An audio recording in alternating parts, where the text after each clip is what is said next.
Just finished watering my sugarcane here. It's very dry, but with the mulching, it is helping the plants so they will not die. Okay, the reason why we are here, I want to show you. I almost fell down. I want to show you this. This is my compost pit. I had put grass clippings here like about 2 months ago.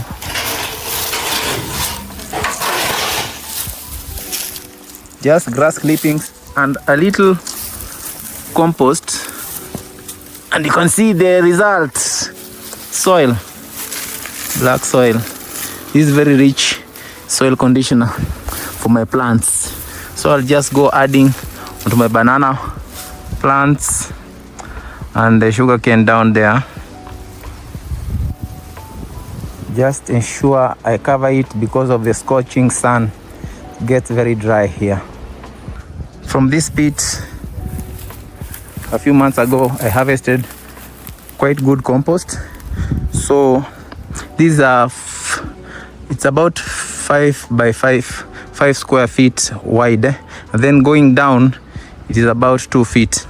So what I want to do, I want to extend this hole here, this area. I want to extend now this hole.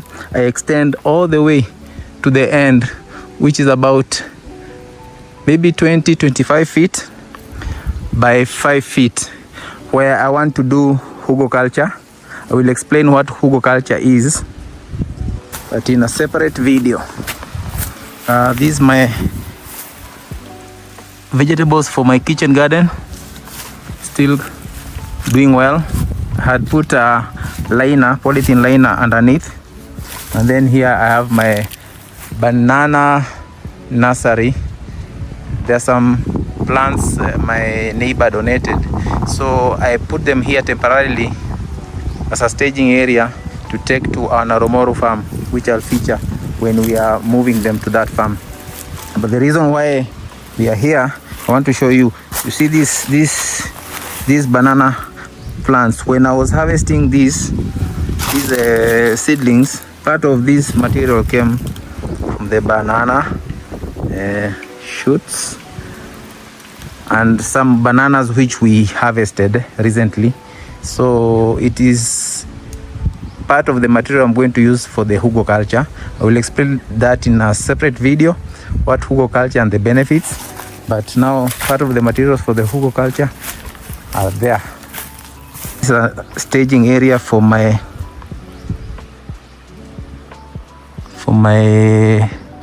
napier grass. The reason why I'm doing this staging is because I got these seedlings and I was not ready to take them to the farm. So I put a liner here. I dug a small hole. I put a liner underneath and some grass clippings. And then I planted this with a little soil in the holes. Then they sprout after about 2-3 weeks. My composting. This is an old bathtub which was donated by my brother. Just using it temporarily again to try and protect my nursery for the worms. This tree was cut recently by my father.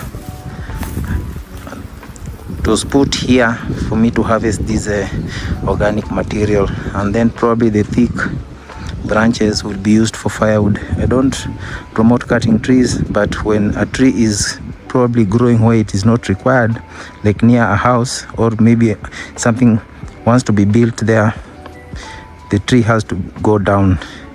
So instead of just wasting all of it, I preserve the leaves and the small twigs. These will go into my compost pit, the hugelkultur that I mentioned earlier. This is my backyard garden. Again, you can see all that waste I've put there, the grass clippings on tops, twigs and everything. That is so that when I come to the planting season, I'll not till the land. I'll just put holes and put my seeds, and then the plants will grow. I'm also watering our banana garden.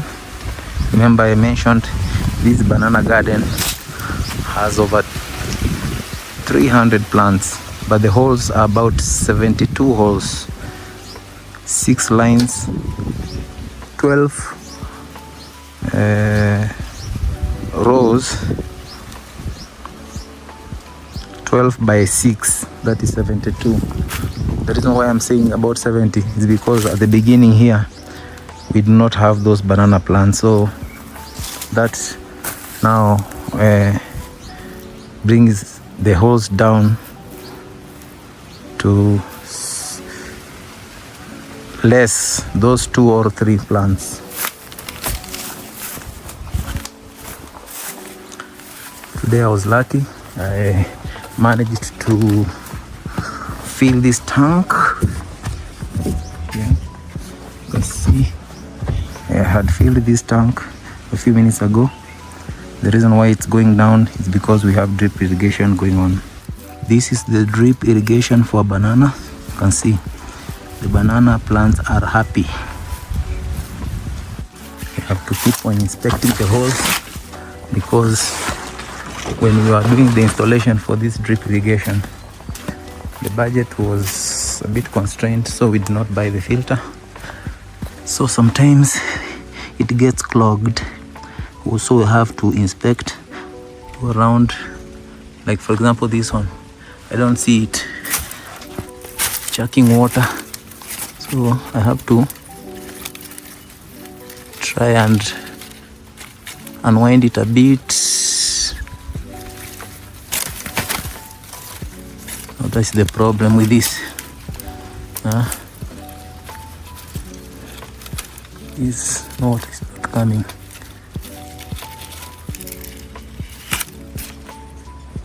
It was stuck, so I've removed the drip. I'll have to put it back, but ensure the soil is clean. Now we're good. Okay, so it's like that. You have to keep on inspecting these holes.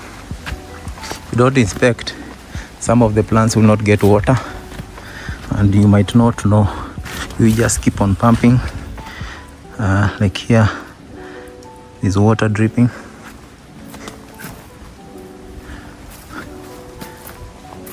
Every hole we have put 2 buttons, so we have a small tank about 1,000 liters, and for the 70 holes, those are about 140 button drips. Each drips gives us 7 liters per an hour. So for it to drain that 1,000 liters, because it's a small tank, we intend to get a bigger tank like 10,000 liters, but for now we have to fill this several rounds, like 3 rounds, so that now the 1,000 liters, 1 round per hole, 1 button gives you about 7 to 8 liters per hour, and then for the 2 buttons, that's about 15 liters. So for the 3 rounds, from the 1,000 liters, if I pump 3 rounds, we get about 45 liters per hole. That is sufficient water. That's like 2 buckets of 20 liters or jerrycans, the 20-liter jerrycans. So you have to ensure you do the mathematics right, otherwise you might be denying your plants nutrition. Thank you for watching, guys. I don't know if I should show you the river where we get that the water I had mentioned some times ago. Yes, the river is down that side where we get that water. The farm is about 150 meters upstream. Not upstream, uphill. and 50 meters from the pump. The pump is down here. Just give me a second. Don't go away, guys. Make sure you subscribe to our channel. Follow our page if you're watching us, following us on Facebook. Do not watch without following, guys. We need your support. Here is our pump. You see this 2-inch HDPE pipe. It's buried underground. It goes here. Here I put an unreturn valve so that when the pump goes off, I don't lose the water that has already gone into the pipe. The non-return valve is here. Don't know if I can see it. Yes, this is the return. Very important, because this pump, when it goes off, when we had not installed this non-return, all the water was going down. So when you pump again, because sometimes the pump is faulty, when you pump again, you have to again drive, and it's about 300 liters into that pipe, because every foot or every meter is about 2.5-3 liters. So 150 meters, you can imagine, that is over 300 liters of water. If you just, the pump goes off without that non-return valve, all the water drains back to the river. So it's that pipe is underground, going all the way to that tank that I have filled up there. The water there is the river where we get our water from. This river does not dry up. It's all season. It's a bit quiet because it has not been raining, but it never runs dry. And we thank God for this river. Over 25 years we have been here on this farm, because my father bought it about 25 years ago. We have never seen this river dry. So it's a blessing to us. And this is a pump, a petrol pump, which we use, but we hope to transition to a solar pumping system off grid, guys. You can support us. Anyone who can support will be gladly appreciate. You might be wondering what these gallons are here for. For a petrol pump to start pushing water upstream, when you switch it on, here you put the choke right, switch it on. You have to ensure you put water here. If you don't put water here, water does not rise. So we have to put water from those gallons. I fetch it manually from the river down there, add into this, and then the water goes up. So if the pump goes off, if that non-return valve is not there, all the water used to go back into the river, guys.